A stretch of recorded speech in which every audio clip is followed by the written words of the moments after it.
Hello नमस्कार students, Radhe Radhe, सत श्री अकाल, सलाम वालेकुम। स्वागत है आप सभी का ऑफिसर्स मैथ्स में। मैं रितेश रोशन। उम्मीद करते हैं आप सभी लोग स्वस्थ होंगे, मस्त होंगे। जैसा कि आप सभी मित्रों को पता है कि अभी प्रोबेबिलिटी कंप्लीट करवाया जा रहा है और उसी दौर में हम लोग एक्सरसाइज 13.1 का क्वेश्चन बनाने को आ गए हैं, जिसमें टोटल पिछले वीडियो में हम 5 नंबर क्वेश्चन तक बता दिए थे। पिछले वीडियो में जो थ्योरी हम बताए थे वो कंडीशनल प्रोबेबिलिटी यानी सह प्रतिबंध प्रायिकता का बताए थे। उम्मीद करते हैं जरूर आप उनको देखे होंगे और देखना ही चाहिए, तब तो आज का वीडियो समझ में आएगा, है ना। तो आप उन वीडियो को जरूर देख के आइएगा। जस्ट इससे पिछले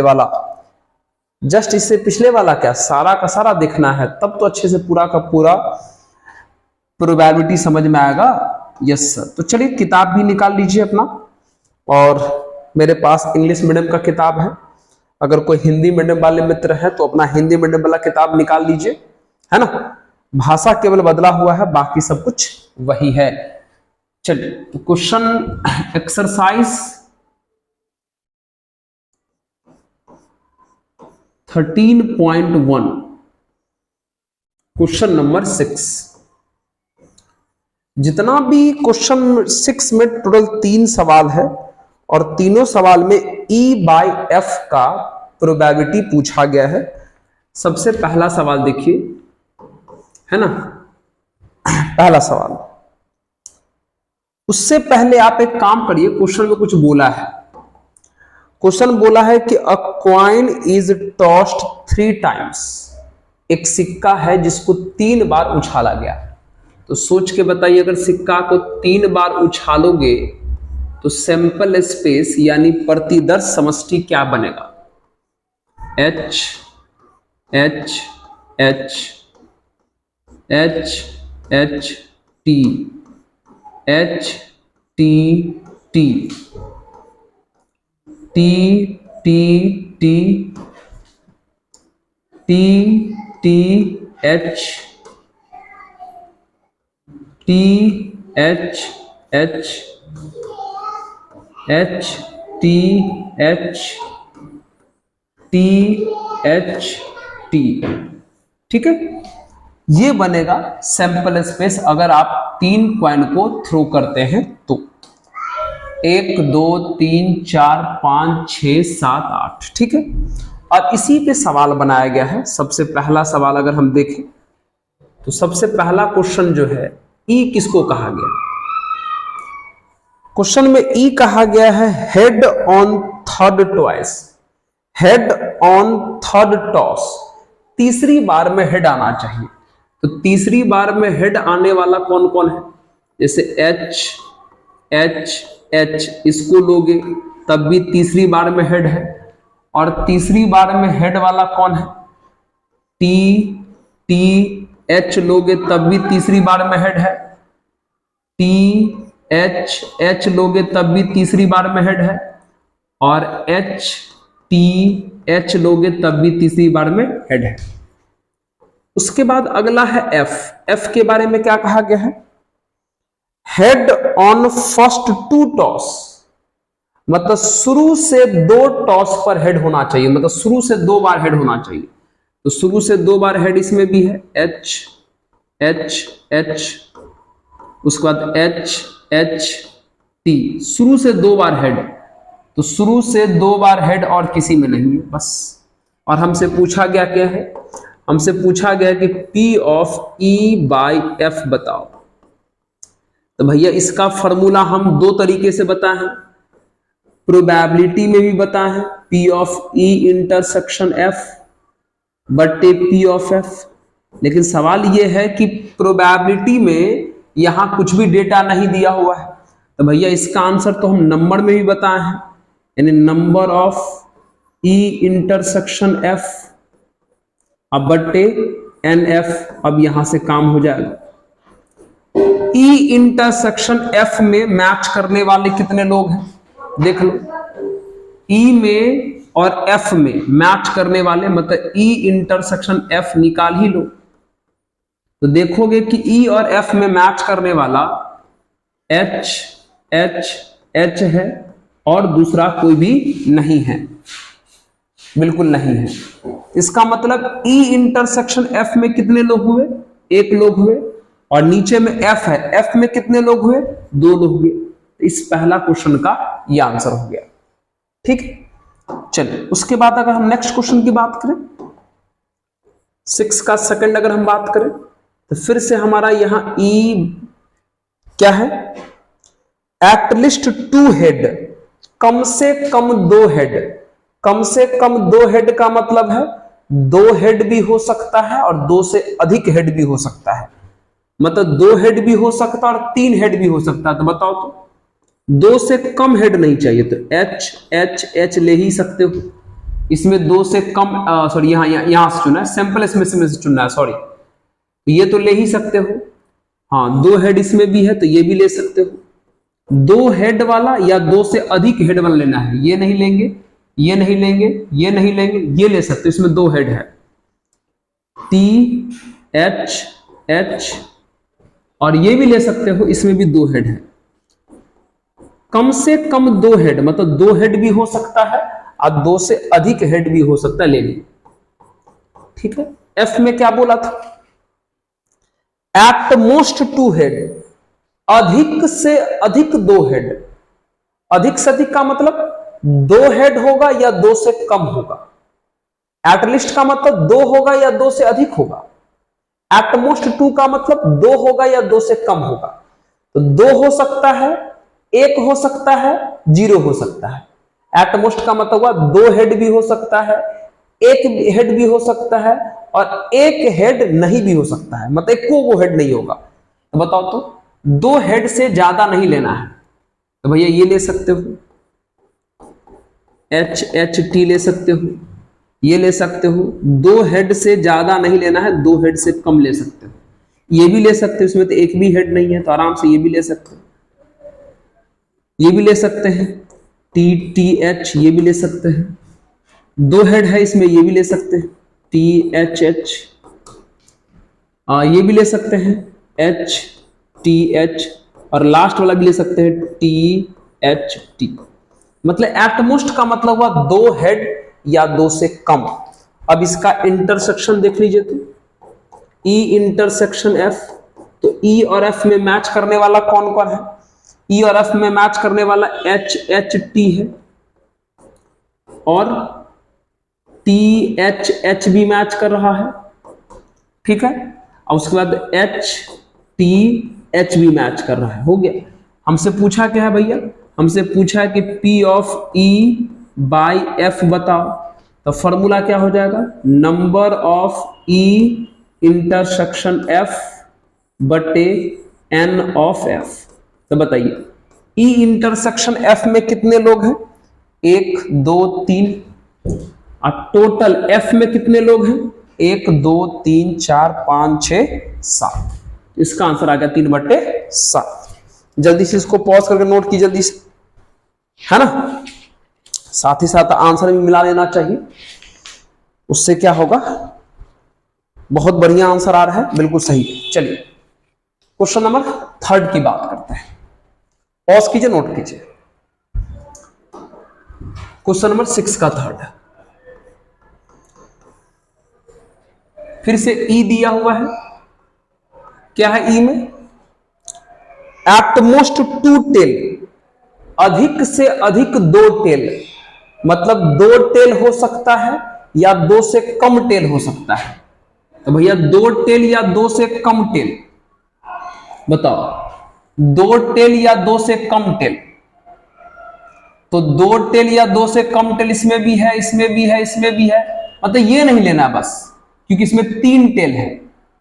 3 टेल वाले को छोड़ के बाकी सब ले सकते हैं। हाँ बिल्कुल ले सकते हैं, क्योंकि अधिक से अधिक बोला कि 2 टेल होना चाहिए, मतलब 2 टेल हो सकता है या 2 से कम टेल हो सकता है। तो क्या क्या होगा भैया?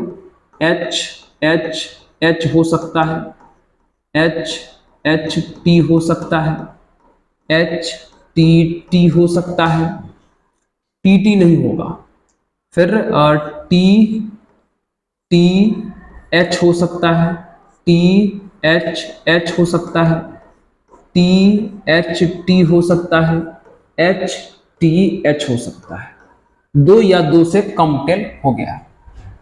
उसके बाद अगर हम एफ की बात करें, अगर हम एफ की बात करें,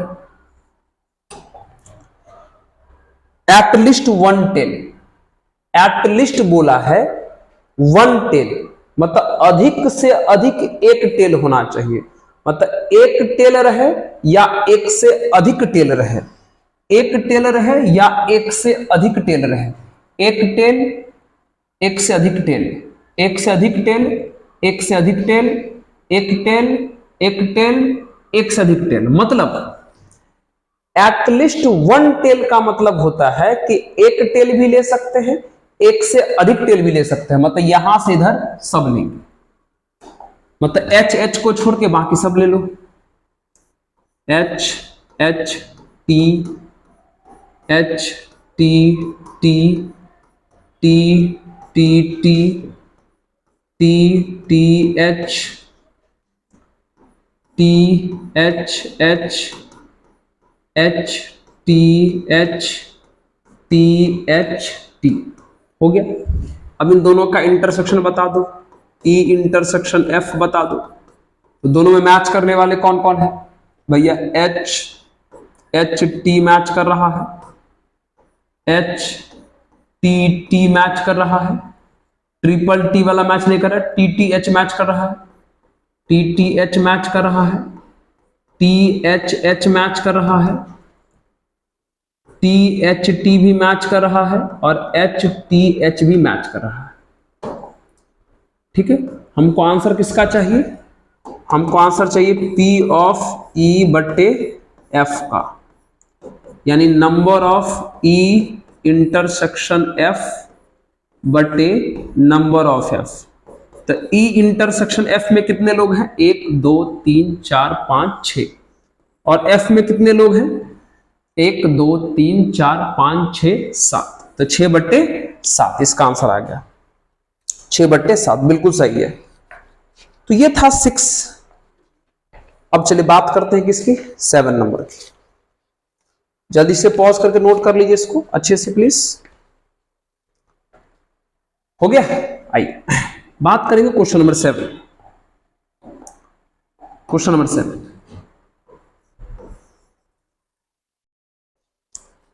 to coins are tossed once, फिर से 2 कॉइन उछाला गया है। आइए तो 2 कॉइन उछालेंगे भैया, सैंपल स्पेस क्या बनेगा, H H H T T T T H, ये बनेगा, 2 कॉइन उछालने पर यही बनेगा। अब 7 का पहला, ई बराबर tail appears on one coin, मतलब एक सिक्का पर टेल आना चाहिए, दोनों में से किसी पर, तो एक ही कॉइन पर टेल आना चाहिए, इसका मतलब एच टी भी ले सकते हो, इसमें तो दोनों पर टेल है, ये नहीं लेना है, ये ले सकते हो, एक ही कॉइन पर टेल आना चाहिए, ऐसा कहा गया है ई के बारे में। ठीक है, एफ के बारे में क्या कहा गया, वन कॉइन शोज हेड, मतलब पहला कॉइन पर हेड होना चाहिए, दूसरा पर क्या है उससे मतलब नहीं है, पहला पर हेड होना चाहिए, तो पहला पर हेड इसमें भी है, दूसरा पर क्या है उससे मतलब नहीं है, पहला पर हेड इसमें भी है और किसी में भी नहीं है, पहला पर हेड होना चाहिए। अब बताइए ई इंटरसेक्शन एफ बता दीजिए, ई इंटरसेक्शन एफ मतलब इन दोनों में मैच करने वाला कौन है, दोनों में मैच करने वाला तो सिर्फ एच टी है, और हमसे पूछा क्या गया है, पी ऑफ ई बट्टे एफ ही तो पूछा गया है, ये नहीं पूछा गया। ठीक है, 2 कॉइन्स आर टॉस्ड वेयर, अच्छा इसमें तो लिखा ही नहीं हुआ क्या पूछा गया। ठीक है, चलिए ई बाय एफ निकाल के देखते हैं। हाँ लिखा गया, लिखा गया, शुरू में बोला कि 6 से लेके 9 तक के क्वेश्चन में ई बाय एफ ही निकालना है, 6 से लेके 9 तक में। ठीक है, तो ई बाय एफ निकालना है, तो number of E intersection F upon number of F हो जाएगा। तो इंटरसेक्शन में कितने लोग हैं? एक, और एफ में कितने लोग हैं? दो। तो आंसर आ गया 1/2। आंसर आ गया 1/2। बहुत बढ़िया। 7 का फर्स्ट, 7 का फर्स्ट। एक सेकंड, ये क्या हो गया भाई? फिर से क्वेश्चन पढ़ लीजिए। तो टेल अपेयर ऑन 1 कॉइन, एक सिक्का पर टेल होना चाहिए। ई बोला तो एक सिक्का पर टेल होना चाहिए, लिख दिए। फिर एफ में क्या बोला? 1 कॉइन शोज हेड। अच्छा सॉरी, गलती लिख दिए। एक सिक्का पर हेड आना चाहिए। अच्छा, ये एफ गलती लिखा हुआ है, एफ गलती लिखा हुआ है। प्लीज एक सेकंड रुक जाइए। हाँ जी, जिस प्रकार इसमें बोला था कि एक कॉइन पर टेल होना चाहिए, उसी प्रकार इसमें बोला है कि एक कॉइन पर हेड होना चाहिए। तो एक कॉइन पर हेड वाला कौन हो सकता है? एच टी हो सकता है और टी एच हो सकता है। हमको लगा फर्स्ट कॉइन की बात कर रहा है। ई में बोला था कि एक सिक्का पर टेल होना चाहिए, एफ में बोला है कि एक सिक्का पर हेड होना चाहिए। बहुत बढ़िया। अब दोनों का इंटरसेक्शन कराओगे तो वही हो जाएगा, एच टी और टी एच हो जाएगा। और ई बाय एफ निकालोगे तो फॉर्मूला सही है। तो ई इंटरसेक्शन एफ में कितने लोग हैं? 2, और एफ में कितने लोग हैं? 2। कट के कितना आ गया? 1। समझे? थोड़ा सा हमने यहां गलती पढ़ लिया था। ई में बोला था कि एक टेल होना चाहिए, एफ में बोला कि एक हेड होना चाहिए। तो एक टेल वाला लिख दिए इसमें, एक हेड वाला लिख दिए इसमें। संयोग से दोनों में सेम ही लिखा गया, तो दोनों का इंटरसेक्शन करवाया तो दोनों लिखा गया। फिर जो फाइंड करना था वो हमने कर दिया। चलिए पॉज करिए, नोट कीजिए। 7 का सेकंड भी देख लेते हैं यहीं पर। 7 का सेकंड क्या है देखे थे? No tell appears. ई बराबर दिया है कि टेल नहीं होना चाहिए, तो टेल नहीं होना चाहिए मतलब एच एच ही रहेगा। एफ में क्या बोला? सवाल को बढ़िया से पढ़ना है बस। नो हेड अपेयर्स, हेड नहीं होना चाहिए। तो हेड नहीं होगा मतलब क्या होगा? टेल टेल होगा। अब अगर दोनों का इंटरसेक्शन कराओगे तो दोनों का इंटरसेक्शन तो कुछ नहीं आएगा, नल यानी खाली रह जाएगा। तब अगर आपसे पूछेगा कि ई बाय एफ बताओ, तो ई बाय एफ का फॉर्मूला होता है number of E intersection F अब बटे एन एफ। तो ई इंटरसेक्शन एफ में कितने लोग हैं? ई इंटरसेक्शन एफ में एक भी लोग नहीं है, मतलब 0। और एफ में कितने लोग हैं? 1। तो 0/1 का मतलब कितना हुआ? 0 हो गया। 7 का सेकंड। बहुत बढ़िया। चलिए अब बात करते हैं 8 नंबर की। पॉज कीजिए, नोट कीजिए। आइए क्वेश्चन नंबर 8।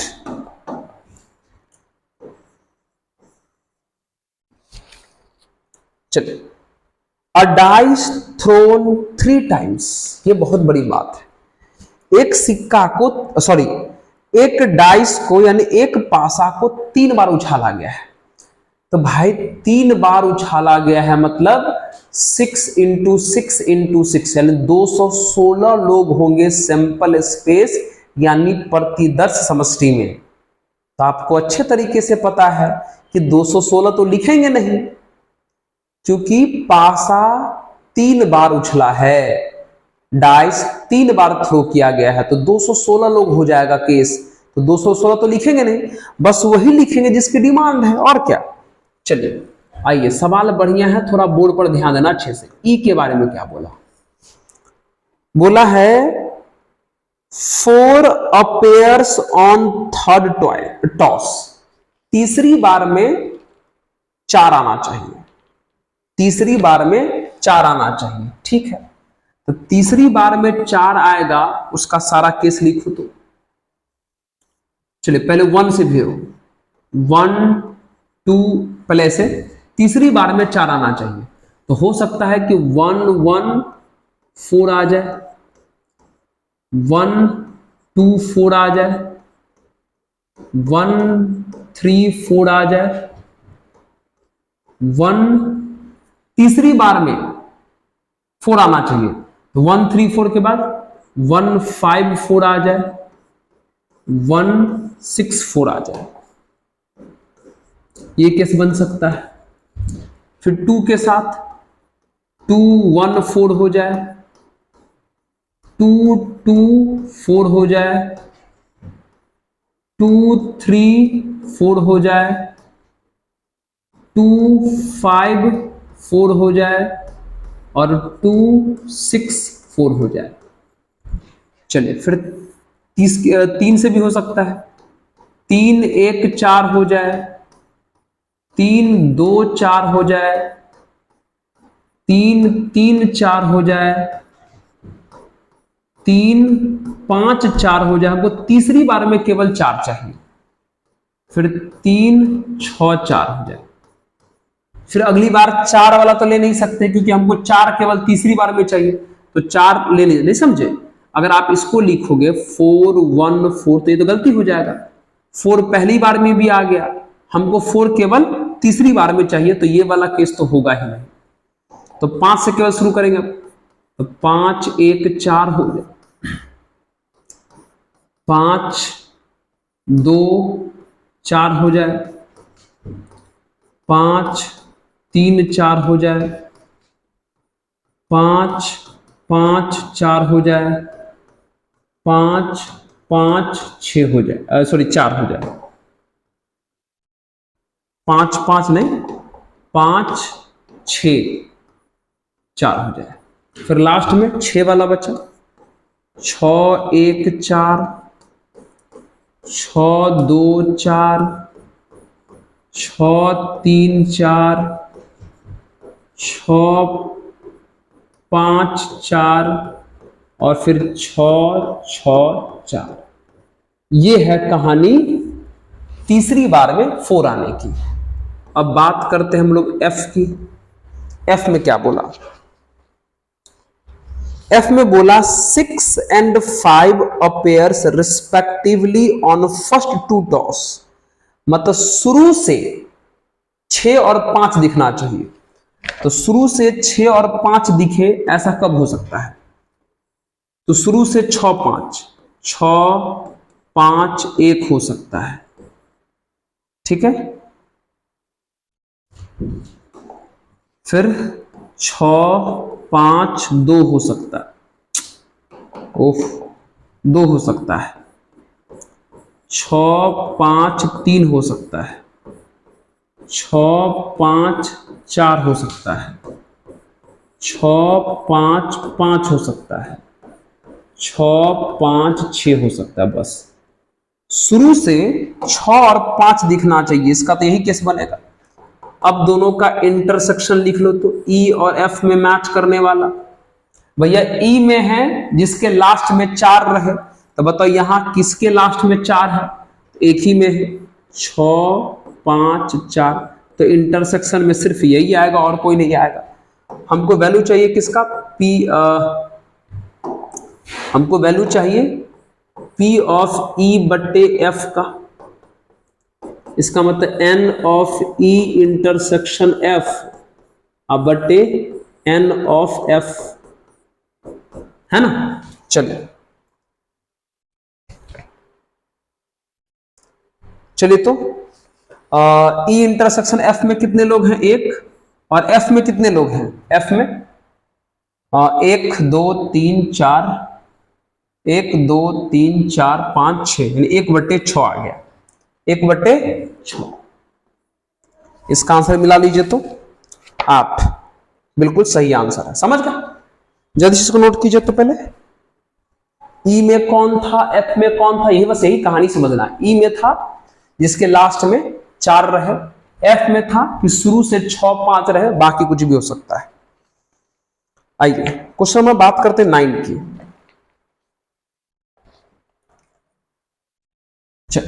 आइए ध्यान देते रहिएगा, समझ में आ जाएगा पक्का।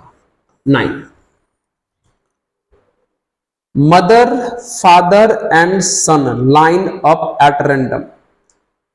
3 लोगों का ग्रुप फोटो है, मदर का, फादर का और सन का। लाइन में है। तो बताइए, तो 3 लोगों के ग्रुप फोटो अगर बनेगा तो लाइन में कैसे कैसे बन सकता है? मदर फादर सन रहे या मदर सन फादर रहे, ये हो सकता है। फादर मदर सन रहे या फादर सन मदर रहे, या ये हो सकता है सन फादर मदर रहे या सन मदर फादर रहे। तो 3 लोगों का ग्रुप फोटो ऐसा ही कुछ हो सकता है, ठीक है। उसके बाद ई नंबर, ई एक इवेंट यानी घटना है, उसमें क्या बोला? सन ऑन वन एंड, मतलब सन एक किनारे पर होना चाहिए। किनारे मतलब या तो शुरू में या तो लास्ट में, यानी एम एफ एस में भी एक किनारे पर है, इसमें नहीं है। हाँ, एफ एम एस में भी एक किनारे पर है, फिर एस एफ एम में भी एक किनारे पर है, और एस एम एफ में भी एक किनारे, किसी एक किनारे पर होना चाहिए, या तो शुरू में रहे या तो लास्ट में। अब एफ के बारे में क्या कहा गया? फादर इन मिडिल, पिताजी बीच में होना चाहिए था। पिताजी बीच में एम एफ एस हो सकता है, सब इसमें से देख रहे हैं। पिताजी बीच में, फिर एस एफ एम हो सकता है, बस। अब दोनों का करा दो इंटरसेक्शन, तो ई इंटरसेक्शन एफ, तो इसमें और इसमें मैच करने वाले कौन है? एम एफ एस है, एम एफ एस है, मैच कर रहा है, और एस एफ एम भी मैच कर रहा है। बहुत बढ़िया। हमको चाहिए प्रोबेबिलिटी ऑफ ई बट्टे एफ का चाहिए, तो number of E intersection F अब बट्टे एन एफ। तो ई इंटरसेक्शन एफ में कितने लोग हैं? 2, और एफ में कितने लोग हैं? 2, कट के कितना आया? 1। तो भैया क्वेश्चन नंबर 9 का भी आंसर कितना आया? 1 ही आया, बिल्कुल सही जवाब है। चलिए, है ना। आइए अब क्वेश्चन नंबर 10 से कहानी को शुरू करते हैं। फिर से ध्यान देते रहना भाई, थ्योरी अगर रिवाइज किए होंगे तो आराम समझ में आएगा। चलिए क्वेश्चन नंबर 10 की बात करते हैं। 10, ठीक है। कहता a black and a red dice are rolled, 2 रंग का पासा उछाला गया है, एक ब्लैक का और एक रेड का। एक ब्लैक का और एक रेड का पासा उछाला गया है, ठीक है।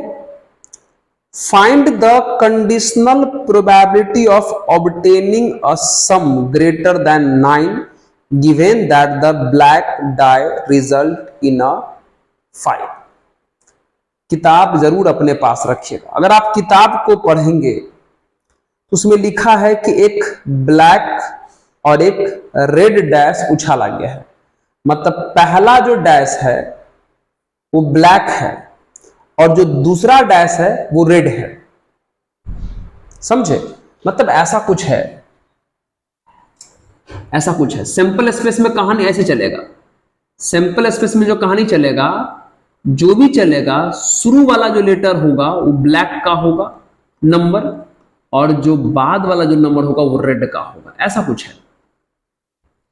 एक पासा ब्लैक है, दूसरा पासा रेड है, तो शुरू वाला जो भी नंबर लिखाएगा वो ब्लैक में लिखाएगा, और बाद वाला जो भी नंबर लिखाएगा वो रेड में लिखाएगा। अब आपको ध्यान देना चाहिए कि भैया कंडीशनल प्रोबेबिलिटी, 100% प्रायिकता पूछा किसका है? तो पूछा है सम ग्रेटर देन 9 का। मतलब सुन लो, कंडीशनल प्रोबेबिलिटी जिसका पूछा जाए, मेरी बात को ध्यान से सुनो बाबू, क्वेश्चन को अच्छे से पढ़ लो। उसके बाद कंडीशनल प्रोबेबिलिटी जिसका पूछा जाए, 100% प्रायिकता जिसका पूछा जाए, उसको मान लो ए। क्या मान लो? ए। ए में क्या चाहिए? सम ग्रेटर देन 9। सम ग्रेटर देन 9, मतलब जो सम है, जो योग है वो 9 से बड़ा होना चाहिए। तो योग 9 से बड़ा होने का मतलब 10 हो सकता है, 11 हो सकता है और 12 हो सकता है। समझे? मेरी बात को ध्यान सुने। जिसका कंडीशनल प्रोबेबिलिटी पूछा जाएगा, सह प्रतिबंध प्रायिकता पूछा जाएगा, आप उसको ए मान लीजिए और इसका सारा केस लिखिए। तो 9 से बड़ा आने का मतलब हुआ 10 आना चाहिए, 11 आना चाहिए, 12 आना चाहिए। तो पहले बताओ 10 कैसे कैसे आएगा? तो 10 जो है वो 4 के साथ आ सकता है, 4 6 5 5 6 4, 10 आने का यही घटना है। ठीक है। 11 कैसे आ सकता है? 5 6 6 5। 12 कैसे कैसे आ सकता है? 6 6। बात खत्म। ये है ए के लोग। बी उसको मानना जो हो चुका है, लिखा हुआ है गिवेन दैट। गिवेन दैट मतलब हो गया है, दिया है। Given that the black dye result in a five. यह दिया हुआ है कि ब्लैक डाइस पर 5 आना चाहिए। तो जो दिया हुआ है या जो हो चुका है उसको मानना बी। बी में क्या बोला कि ब्लैक डैश पर 5 होना चाहिए। ब्लैक डैश मतलब पहला डैश पर 5 होना चाहिए। तो क्या हो सकता है भैया? 5 1 हो सकता है, 5 2 हो सकता है, 5 3 हो सकता है, 5 4 हो सकता है, 5 5 हो सकता है, 5 6 हो सकता है। पहला यानी ब्लैक पर तो 5 रहना चाहिए, रेड की पता नहीं, ब्लैक पर 5 रहना चाहिए। ब्लैक मतलब पहला डैश पर 5 रहना चाहिए।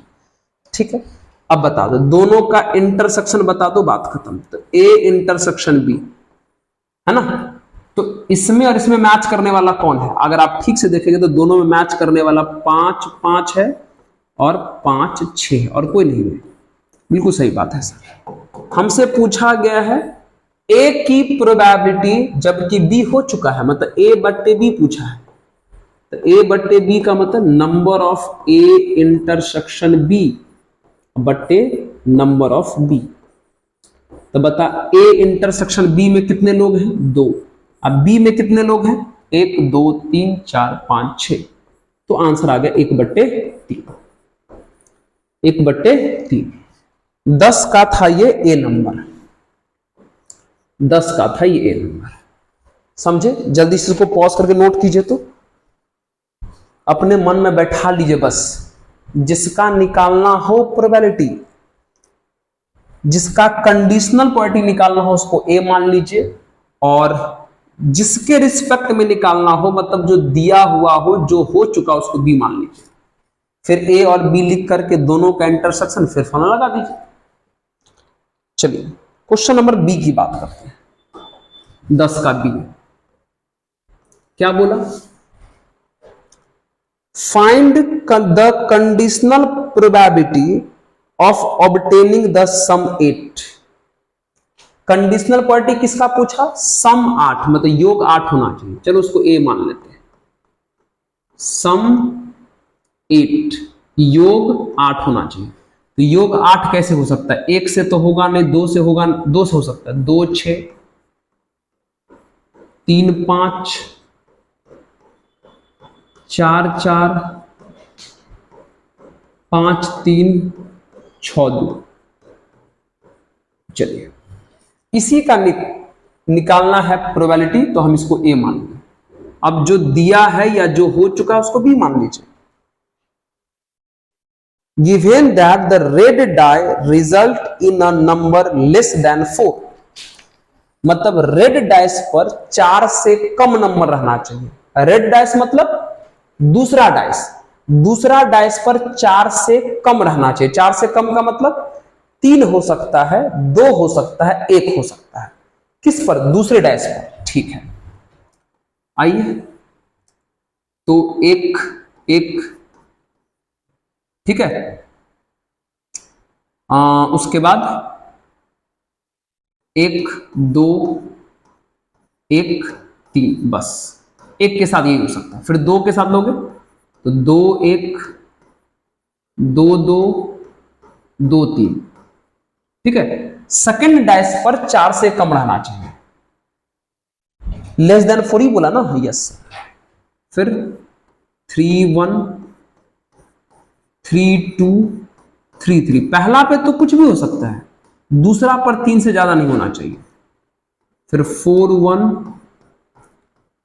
4 2 4 3। क्वेश्चन बनाते बनाते ये तो समझो कैसे लिख रहे हैं। दूसरा पर बोला 4 से ज्यादा नहीं होना चाहिए, मतलब 4 से कम होना चाहिए। दूसरा पर बोला मतलब पहला पे तो कुछ भी ले सकते हैं, 1 से भी ले सकते थे, 2 से भी, 3 से भी, 4 से भी, 5 से भी ले सकते हैं। 5 1 5 2 5 3। अब 6 1 6 2 और 6 3। जी हाँ, बस हो गया। अब दोनों को करा लीजिए इंटरसेक्शन। तो ए और बी में मैच करने वाला कौन है? तो ए और बी में मैच करने वाला इसमें तो नहीं है, इसमें भी नहीं है, इसमें है। एक 5 3 है मैच करने वाला, एक 6 2 है मैच करने वाला। देख लो, इसमें और इसमें मैच करने वाला केवल 5 3 और 6 2 है। बस हमको निकालना क्या है? P ऑफ ए बट्टा बी चाहिए। ए बट्टा बी मतलब number of A intersection B अब बट्टा नंबर ऑफ बी। तो भैया ए इंटरसेक्शन बी में कितने लोग हैं? 2 लोग। बी में कितने लोग? 1 2 3 4 5 6 7 8 9 10 11 12 13 14 15 16 17 18। 18 मतलब 1/9। चलिए बहुत बढ़िया, नोट कर लीजिए इसको। अब हम लोग बात करेंगे क्वेश्चन नंबर 11 की, ठीक है। चलिए पॉज कीजिए, नोट कीजिए। क्वेश्चन नंबर 11 देख रहे हो कितना बढ़िया बढ़िया सवाल है। A fair die is rolled, सारा कहानी दिया हुआ है, टेंशन नहीं लेना। ई दिया हुआ है, ई का जो वैल्यू है वो दिया है 1 3 5। फिर एफ भी दिया है 2 3, एफ दिया है एफ बराबर 2 3। फिर एक जी भी दिया है, जी बराबर 2 3 4 5, 2 3 4 और 5। आराम से, टेंशन नहीं लेना है। पूछा क्या है? सबसे पहला सवाल पूछा क्या है समझिए, बेसिक बेसिक बात पूछा है। सबसे पहला बात पूछा है कि भाई P ऑफ E बट्टे F बताओ, मतलब N of E intersection F अब बट्टे N ऑफ F। तो बताओ तो E और F में मैच करने वाले, इसका मतलब ही ना मैच करने वाले, तो E और F में मैच करने वाले मात्र एक लोग है, वो भी 3। और F में कितने लोग हैं? 2। तो आंसर हो गया 1/2। फिर P F बाई E भी पूछा, F बाई E इसका भी होगा number of F intersection E अब बट्टे N ऑफ E। इसका मतलब हुआ F और E में मैच करने वाला, तो F और E में मैच करने वाला एक लोग है, और E में कितने लोग हैं? 3 लोग हैं। इसका आंसर 1/3 आ जाएगा। Question number 2 E by G पूछा, P ऑफ E बट्टे G पूछा, मतलब N of E intersection G अब बट्टे P of N of G, N of G। तो E और G में मैच करने वाला, E यहां है, G यहां है, इन दोनों में मैच करने वाले 2 लोग हैं, 3 और 5, 2 लोग हैं। और नीचे है G, G में कितने लोग हैं? 4। तो कैंसिल हो कितना आ गया? 1/2। अब G बट्टे E भी पूछा है, क्या होगा? N of G intersection E अब बट्टे N ऑफ E। तो G और E में मैच करने वाले, इसमें और इसमें मैच करने वाले फिर से वही 2 लोग, 3 और 5। अब बट्टे ई में कितने लोग हैं? 3 लोग हैं, तो 2/3 आ गया। ठीक है, चलिए अब जो पूछा है उसको संभालना है बस। अब जो पूछा है बस उसी को संभालना है। क्या पूछा है सुनिएगा। ठीक है, पूछा है, उसके लिए सबसे पहले आपको आइए देखते हैं। जो तीसरा सवाल पूछा है ना, उसके लिए ना एक काम करो। तीसरा सवाल के लिए पहले आप ई यूनियन जी बताओ। ई यूनियन जी बताओ, सॉरी ई यूनियन एफ बताओ। यूनियन एफ, ई और एफ का यूनियन मतलब इन दोनों का यूनियन, मतलब इन दोनों का सम्मिलन, मतलब इन दोनों को मिला के लिखो। तो इसको मिला के लिखोगे तो 1 2 3 5 आ जाएगा। 1 आ जाएगा, 2 आ जाएगा, 3 आ जाएगा, 5 आ जाएगा। अरे यूनियन का मतलब होता है इसका भी लिखो, इसका भी लिखो, बस रिपीट मत होने दो। तो 1 3 5 और 2 यहां से आएगा। 1 3 5 और 2 है। पूछा, अच्छा एक चीज और निकाल लो, ई इंटरसेक्शन एफ भी निकाल लो, इसकी भी आवश्यकता है।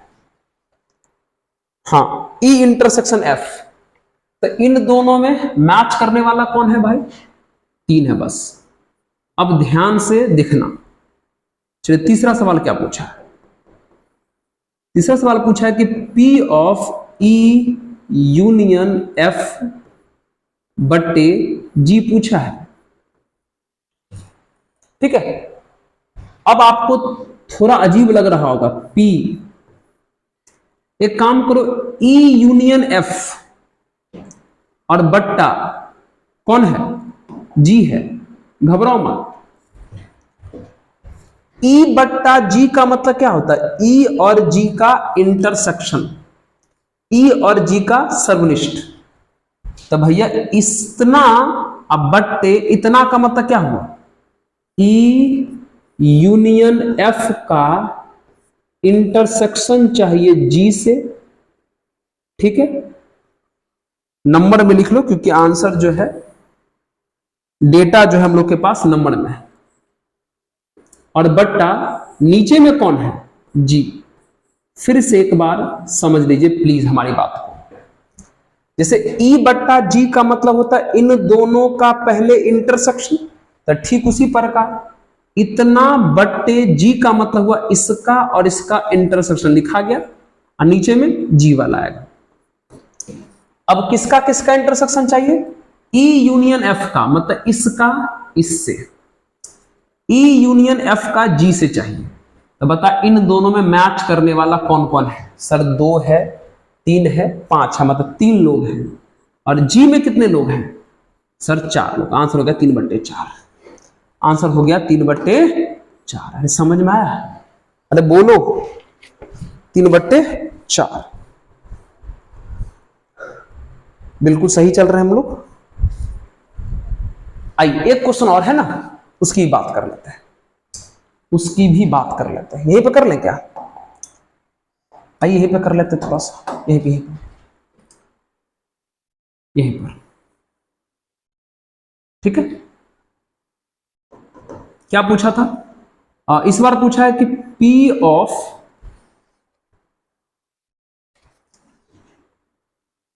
E इंटरसेक्शन F अब बट्टा जी, ये पूछा गया है। ठीक है, हाँ पूछा गया है। तो क्या करोगे? मेरी बात को ध्यान सुनो, क्या करोगे? इतना बट्टे जी पूछा है, तो आपको पता है ना, अगर ई बट्टा जी पूछेगा तो बट्टा से ऊपर और बट्टा से नीचे वाले का पहले करोगे इंटरसेक्शन। तो बट्टा के ऊपर ये है और बट्टा के नीचे ये है, तो दोनों का करोगे इंटरसेक्शन। मतलब ई इंटरसेक्शन एफ का भी इंटरसेक्शन करोगे जी से। और नीचे में कौन है भैया? जी, तो उससे करोगे भाग। किससे करना है? ई इंटरसेक्शन एफ, मतलब इसका ई इंटरसेक्शन एफ का इंटरसेक्शन करना है इस जी के साथ। ई इंटरसेक्शन एफ ये है और जी ये है, तो इन दोनों का करना है इंटरसेक्शन। तो बता इन दोनों में मैच करने वाले सिर्फ 3 है यानी 1, और जी में कितने लोग हैं 4, तो आंसर हो गया 1/4। समझ गए। ई इंटरसेक्शन एफ का जो आंसर आया उसको जी के साथ कराना था इंटरसेक्शन, मतलब इसका जो आंसर आया इसको इंटरसेक्शन करवाओ इससे, मतलब इसमें और इसमें ढूंढो कौन मैच कर रहा है। तो सिर्फ 3 यानी 1 नंबर मैच कर रहा है। नीचे में जी है तो जी में कितने लोग हैं 4। समझे, यही इस सवाल की खूबसूरती था। तो घबराना नहीं है, हमेशा बट्टा के ऊपर और बट्टा के नीचे वाले का करते हैं ऊपर में इंटरसेक्शन और नीचे वाले से करते हैं भाग, तो वही काम किए। बट्टा के ऊपर और नीचे वाले का करा दिए इंटरसेक्शन और नीचे वाले से भाग कर दी। ई यूनियन एफ और जी का फिर से करा intersection, sorry E union F का जी से, मतलब इसका और इसका इंटरसेक्शन करवाए थे तो 2 आया था, 3 आया था, 5, मतलब 3 लोग और जी में है 4। ठीक उसी प्रकार यहां ई इंटरसेक्शन एफ बट्टा के ऊपर है, ये नीचे है, तो ऊपर वाला और नीचे वाले का करोगे इंटरसेक्शन, नीचे वाले से करोगे भाग। तो ऊपर में है इंटरसेक्शन मतलब ये, और नीचे में है जी मतलब ये, तो इसमें और इसमें मैच करने वाला सिर्फ 1 नंबर है 3, तो 1/4। ठीक है, चलो ये था क्वेश्चन नंबर 11। आइए बात करते क्वेश्चन नंबर 12 की। ओके, चलो क्वेश्चन कुछ बढ़िया है, घबराना नहीं है। आइए यहां क्या बोला, assume that each born child is equally likely to be a boy or girl। मान लीजिए कि किसी परिवार में लड़का और लड़की जन्म लेने की प्रायिकता समान है। तो कह रहा है कि if a family has 2 children, अगर किसी परिवार के पास 2 बच्चे हैं, तो पहले बता कि वो 2 बच्चे किस प्रकार का होगा। हो सकता है कि दोनों बॉय हो जाए, हो सकता है कि पहला बॉय दूसरा गर्ल, या हो सकता है कि दोनों गर्ल, या हो सकता है कि पहला गर्ल दूसरा बॉय। बिल्कुल सही बात। अब पहला सवाल क्या पूछा गया, what is the conditional probability that the both are girls. Conditional probability निकालना है किसका, दोनों गर्ल्स का। सह प्रतिबंध प्रायिकता निकालना है किसका, दोनों लड़की का। तो अभी हम आपको बताए थे जिसका कंडीशनल पूछा जाता है उसको ए मानते हैं। ए पूछा किसका है, दोनों गर्ल्स का, मतलब जी का।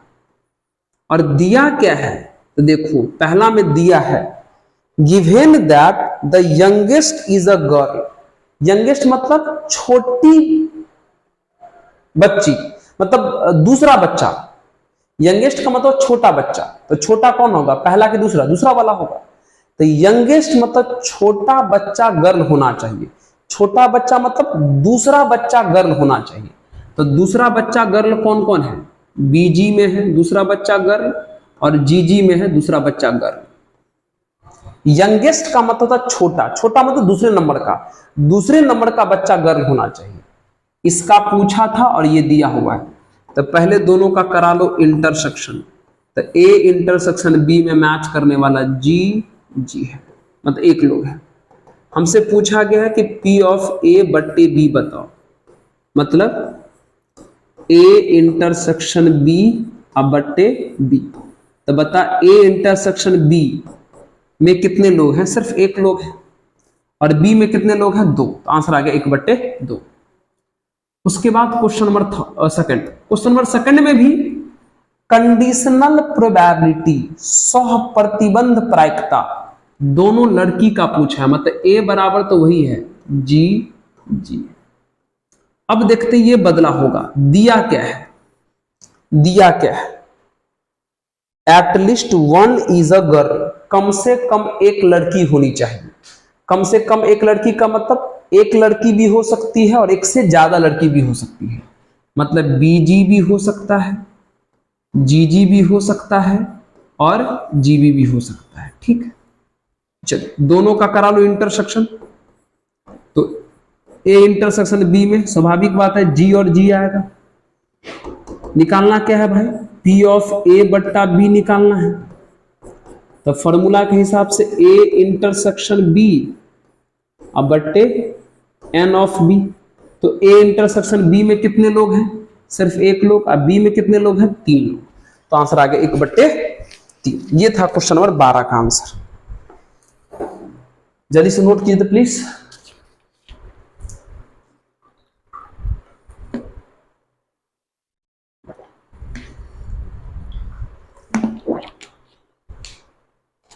ठीक है, चलो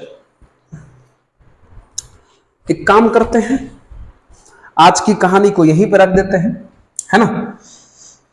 आज ज्यादा नहीं करते हैं, बस 12 तक कर लेते हैं। बाकी और कितना बच गया है, 13, 14, 15, 16, 17। ठीक है, अगले वीडियो में जो है ये 3-4 सवाल भी बना लेंगे और उसके बाद फिर से हम एक नया थ्योरी भी स्टार्ट करेंगे। कोई हड़बड़ी नहीं है, हमारा सिलेबस खत्म हो चुका है, आपको पता है, और अच्छे से खत्म हो चुका है। एनसीईआरटी का एक क्वेश्चन बना के खत्म हुआ है।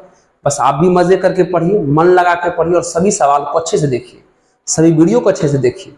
ठीक है, तब कोई चैप्टर आपका अपना हो पाएगा, क्लियर हो पाएगा। और अगर सही में आपको लगता है कि भैया ये चैनल काम आपके लिए कर रहा है, आपके फायदे के लिए कर रहा है, आपके मित्रों के फायदे के लिए कर रहा है, आपके दोस्तों के लिए, आपके भाइयों के लिए, ठीक है, तो जरूर इस चैनल को अधिक से अधिक शेयर करें और थोड़ा सा हमारा भी मनोबल बढ़ जाएगा। और लास्ट में ही कहेंगे कि पढ़ते रहिए, मुस्कुराते रहिए और देखते रहिए ऑफिसर्स मैथ्स। धन्यवाद।